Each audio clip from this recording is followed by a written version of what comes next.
আমি বলছি যখন তুমি বড় হবে, ক্লাস 10, 11, 12 কলেজে পড়বে, তখন তুমি এরকম আমার সঙ্গে আর মায়ের সঙ্গে বসে আড্ডা মারবে, গল্প করবে।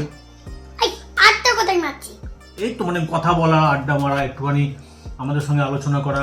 মনে করো রাখা থাকলো, মনে করো রাখা তখন রাখা থাকলো, রাখার বয়স হয়ে গেল, কিংবা রাখার বেবিরা থাকলো বা অন্য কেউ থাকলো। হ্যাঁ লাফাবে, হ্যাঁ লম্বা হলো তোমার দিকে লাফিয়ে ধরতে পারবে না, কিন্তু তুমি এরকম আমাদের সঙ্গে বসে গল্প করবে, কথা বলবে, তখন একা একা রান্না করতে পারবো। হ্যাঁ সবই মায়ের মতো। মাকে হেল্প কালকে আমি মায়ের সঙ্গে রান্না করছিলাম, এত বড় বড় রান্না। তাই? হ্যাঁ। আর তখন তুমি মাকে হেল্প করবে, আর আমাকে একটুখানি এলে মাথায় একটু হাত বুলিয়ে দেবে, গায়ে একটু হাত বুলিয়ে দেবে, আমাকে বাবাই বাবাই বাবাই চুল কাটছে একটু, বাবাই বাবাই করে একটু আদর করবে তো? মনে থাকবে তো মা? কি ওর জন্য তো আমি আর মা আছি, তুমিও আছো, আমাদের জন্য তুমি থাকবে তো, আদর করবে তো, ভালোবাসবে তো?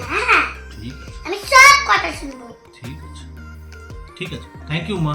ওয়েলকাম। লাভ ইউ মা, লাভ ইউ বেটু।